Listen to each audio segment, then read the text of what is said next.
À quel point ta vie doit être un fiasco pour que tu en viennes à envisager de faire semblant de mourir. Tu te dis peut-être qu'il faut avoir commis un crime grave pour vouloir en arriver là. Mais incroyable, certaines personnes ont simulé leur propre mort pour des raisons minimes, étranges, voire même complètement dingues. Qu'il s'agisse de fuir un mariage, d'abandonner leurs potes ou d'éviter une simple amende de portable, rien n'est trop bête pour ces gens. Et la façon dont ils ont mis en scène leur mort est parfois aussi folle que la raison en elle-même.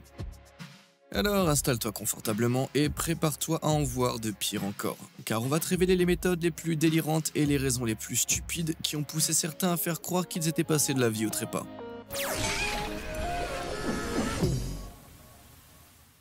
David Dodger.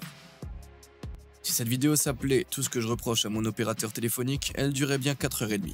On a tous nos manières de gérer les galères que nos fournisseurs de téléphone nous infligent, mais Corey Taylor de Chicago est allé très loin dans sa façon de dire merde à Verizon.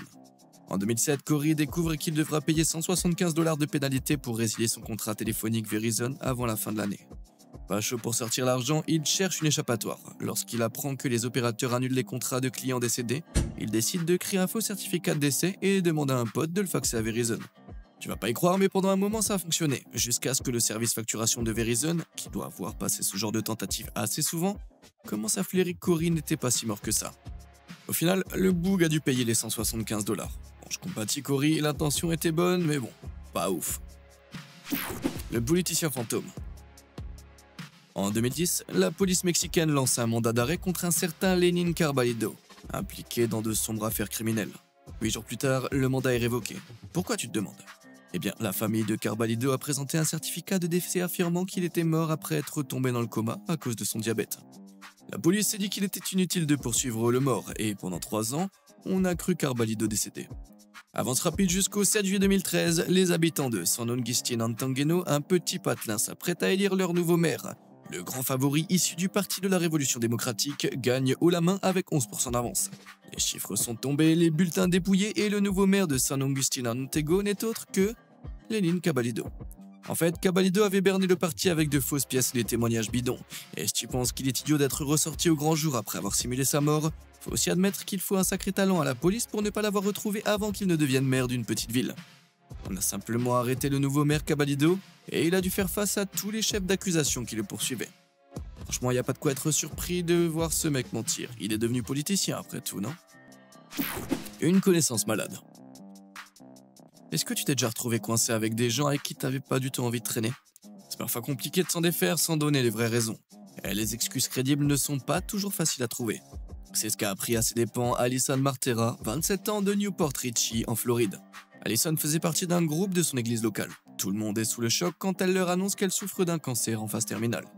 Elle leur explique que le traitement se passe hyper mal, mais vraiment mal, et que résignée, elle va entrer dans un centre de soins palliatifs. Ce qui signifie malheureusement qu'Alison doit quitter le groupe. Les membres de l'église commencent alors à recevoir des appels de prétendues infirmières du centre, leur donnant régulièrement des nouvelles de l'état d'Alison. Finalement, ils apprennent qu'elle est tragiquement décédée. Seulement yike, certains parmi eux ont remarqué que des différentes infirmières avaient toutes la même voix qu'Alison. Et quand ils ont appelé les hospices et pompes funèbres du coin, aucune n'avait entendu parler d'elle. Malgré tout, les funérailles ont bien eu lieu, et alors que le groupe pleure sa chère amie, une femme étrange débarque au salon funéraire. Une femme qui ressemble beaucoup à Alison Martera. Bien qu'elle prétende être la sœur d'Alison, le groupe n'est pas dupe. La police ne tarde pas à se pointer chez Alison et elle finit par tout avouer. Sa prétendue maladie n'était qu'un mensonge destiné à l'éloigner du groupe d'église. Et le pire là-dedans, c'est qu'elle s'était presque tirée d'affaire, si elle n'avait pas été assez bête pour assister à ses propres funérailles, juste pour voir qui se pointerait. Fiancée craintive. Alex Lancaster, originaire du Royaume-Uni, n'en revient pas de sa chance. Pendant ses études dans le Connecticut, elle rencontre le beau Tucker Blandford. Leur histoire est un véritable conte de fées qui emporte Alex. D'après elle, Tucker, c'est l'homme parfait. Tout est trop beau pour être vrai à un détail près. Comme Alex est étudiante, son visa arrive bientôt à expiration et elle va devoir rentrer au Royaume-Uni.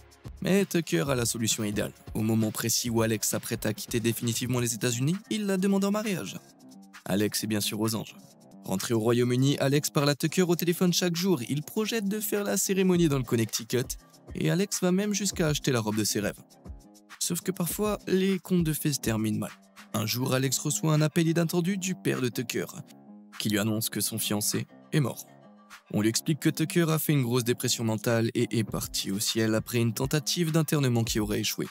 Autant dire qu'Alex était anéantie. Après quelques jours de deuil, elle a décidé de contacter la mère de Tucker pour lui présenter ses condoléances. Mais au bout du fil, la maman de Tucker a appris avec surprise que son fils était censé être décédé alors que d'après elle, il était bien vivant. Et oui, Tucker n'était pas mort, il a tout simplement eu la trouille et usurpé l'identité de son père par téléphone pour faire croire qu'il était décédé, afin de sortir de ce mariage. Quand Alex l'a confronté, Tucker s'est excusé par texto, ouais, encore mieux.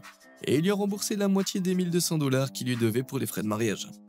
Il a aussi admis qu'il aurait dû être honnête dès le début au lieu de faire semblant de mourir. Bon, sans douter un peu, tu crois pas, non? Malgré tout, Alex a su tirer du positif de cette histoire traumatisante. Aujourd'hui, elle tient avec succès une entreprise qui fabrique des cadeaux de mariage. Et ouais, quand on s'est fait piquer son propre mariage par un sociopathe menteur, pourquoi ne pas améliorer ceux des autres? Ah, et si ça te donne envie de mariage, pourquoi pas t'engager sur cette chaîne en t'abonnant? Tu pourrais même rendre notre grand jour encore plus spécial en likant cette vidéo. Allez, dis oui, on sera heureux ensemble. C'est bon? Let's go, on continue avec les morts les plus bidons alors. Faire le point sur la situation. Stephen Kellaway, il avait la vie dont beaucoup de citoyens honnêtes du Royaume-Uni peuvent rêver. Il touchait 100 000 livres par an, environ 130 000 € grâce à son boulot de conseiller en psychologie.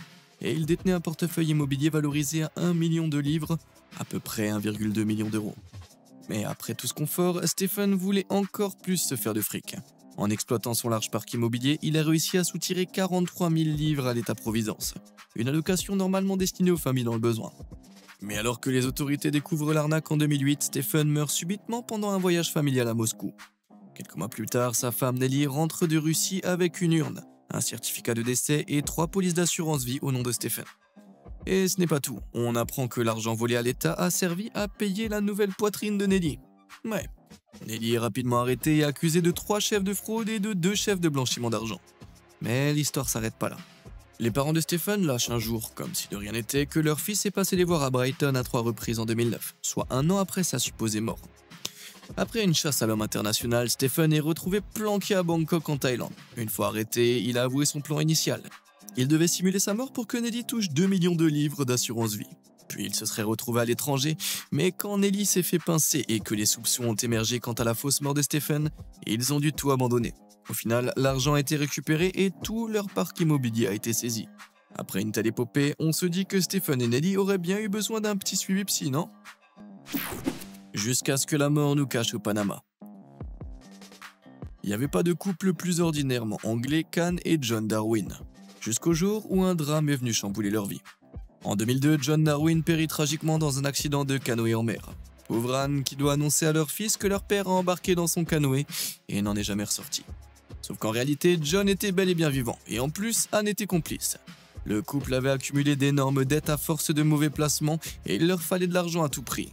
John, que sa femme qualifie souvent de chercheur de combines pour s'enrichir vite, décide de simuler sa mort pour que son épouse puisse toucher son assurance vie et régler leurs dettes.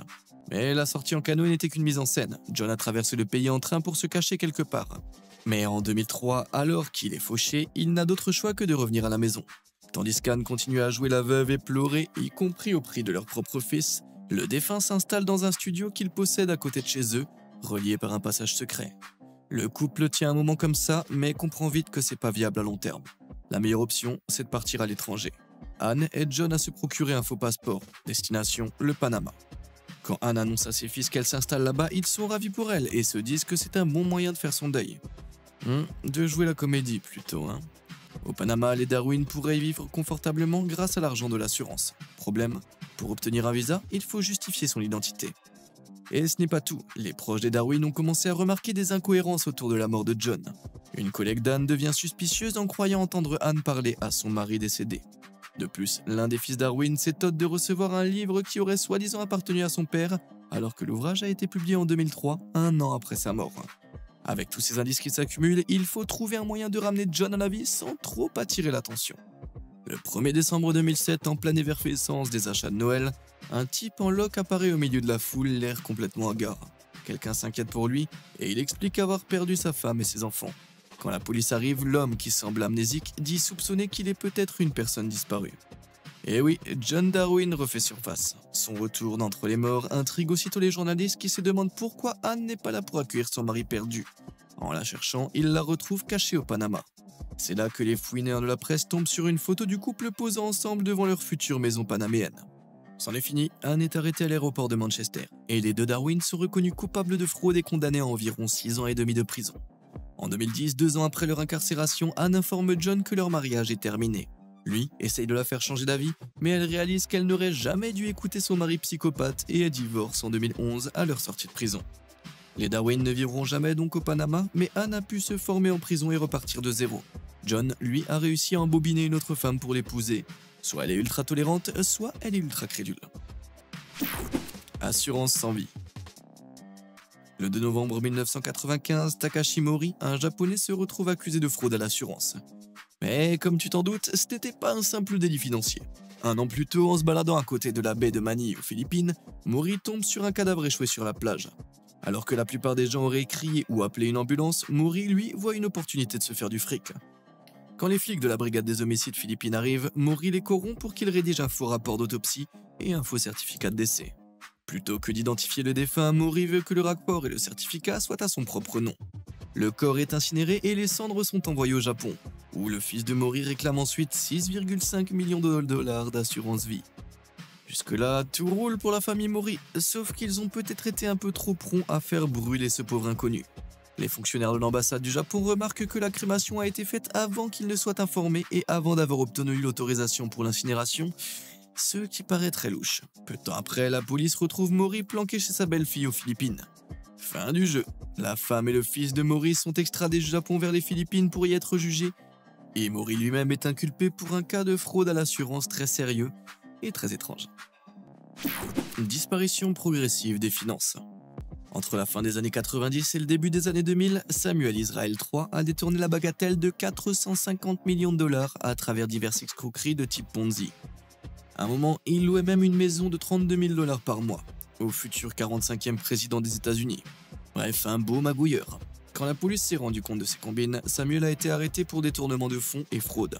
Il a plaidé coupable en 2005 et a fait faillite en 2006. 2 ans plus tard, il s'est pris 20 ans de tôle. L'une des peines les plus lourdes jamais prononcées pour un crime en col blanc. Mais avant d'entrer en prison, Samuel s'est volatilisé. La seule chose qu'il a laissée derrière lui, c'est sa voiture, sur laquelle il a griffonné un message d'adieu bien glauque. Clairement, il pensait que ça suffirait pour faire croire à son suicide et qu'on lâcherait l'affaire. Mais il n'avait pas prévu que l'absence de corps, la police continuerait forcément de chercher. En juillet 2008, Samuel, réalisant que personne ne gobait sa mort, a fini par se rendre de lui-même à un commissariat du Massachusetts, en trottinette motorisée. En fait, il se planquait dans un camping des environs depuis un peu plus d'1 mois, mais entre sa dépendance, la culpabilité et le fait qu'il soit recherché au niveau national, il en a décidé que c'était trop. La justice a vite fait de le rattraper, donc même s'il en avait marre de son passé n'en avait pas fini avec lui. La maladie de l'homme fou. Daphne Simpson se souviendra toujours du jour de janvier 2013 où son mari, José Salvador Lantigua, lui a fait une révélation bouleversante. Il lui annonce qu'on lui a diagnostiqué une maladie de lavage folle et qu'il n'y reste que 6 mois à vivre. Mais selon José, il reste un espoir, une opération chirurgicale unique, disponible seulement en dehors des États-Unis, là où il réside. En gros, pour se faire sauver, José doit filer en Colombie. Il prépare donc le voyage, mais juste avant le départ, José craque et avoue à Daphné qu'en fait, il ne souffre pas du tout de lavage folle, mais qu'un passé militaire top secret le rattrape. D'après lui, il fait partie d'une mission pour éliminer un grand baron du crime, et un agent véreux de la CIA menace maintenant de le balancer. Si José ne paye pas, la famille du baron sera mise au courant de son identité. La seule solution, prétend José, c'est de feindre sa mort à cause de lavage folle, et de se tirer très très loin. En avril de la même année, José part sur l'île Margarita, au nord du Venezuela, où il achète un faux certificat de décès et un faux certificat de crémation. Un peu plus tard, Daphné le rejoint, va à l'ambassade avec les faux papiers, puis rentre aux États-Unis pour toucher 7 polices d'assurance totalisant 6,6 millions de dollars. Sur ces 6,6 millions de dollars, elle en reçoit environ 900 000. À l'automne 2013, Daphné part en croisière aux Bahamas, et José la rejoint. De là, il paye 5 000 dollars à quelqu'un pour les faire passer clandestinement aux États-Unis. Une fois sur le sol américain, José change d'identité et devient Harry Fields. Le couple s'installe en Caroline du Nord juste à temps pour passer Noël. Mais José commet l'erreur de demander un permis de conduire avec de faux papiers. Les autorités tiltent vite qu'il y a une embrouille, et grâce à la reconnaissance faciale, elles découvrent que Harry Fields est en réalité José Lantigua. Terminée la supercherie, le couple est arrêté. José prit un bon paquet d'années de prison et Daphné a écopé de 5 ans de liberté conditionnelle. Quant au passé d'agent secret de José, ah, du vent. Tout ça, c'était juste pour l'argent. Perso, je me demande toujours pourquoi il a choisi la maladie de la vache folle. Peut-être que ça l'amusait ou qu'il trouvait ça plus rare. En tout cas, c'est du délire. La vie d'un législateur. En 1959, John Stonehouse, député britannique, profite de vacances loin de Westminster. Et il en a profité tellement qu'il s'est adonné à quelques galipettes extra-conjugales dans sa chambre d'hôtel. Aujourd'hui, ça pourrait suffire à ruiner un politicien. Et en 1959, c'était la même chose, voire même pire. Imagine sa frayeur quand il a levé les yeux et qu'il vit une caméra en train de filmer toute la scène. La caméra appartient à la Státní bezpečnost, ou la police secrète tchécoslovaque. Résultat, Stonehouse a été contraint de faire de l'espionnage pour le gouvernement tchèque pendant 10 ans, sous la menace d'être démasqué. Il en sort incognito jusqu'en 1969 quand son secret éclate au grand jour, menacé d'être dévoilé comme agent double et sans même mentionner l'enquête imminente sur des finances en ruine. Stonehouse ne vit qu'une solution. Comme tu t'en doutes, il va faire semblant de mourir. Un matin de 1974, il laisse ses vêtements sur une plage de Miami et disparaît dans les flots. Plus loin sur la plage, il récupère une valise cachée, change de lunettes et file à l'aéroport avec un passeport d'un mort. De retour au Royaume-Uni, tout le monde pense que Stonehouse a été dévoré par un requin. La Chambre des communes observe même une minute de silence alors que Stonehouse est bien vivant à Hawaï. Il reste là un moment, part ensuite en Russie puis s'installe finalement en Australie. Quelques mois plus tard, la police australienne repère un homme qui semble britannique, qui porte un costume de Savedero et qui lit The Times. Qui ça peut bien être?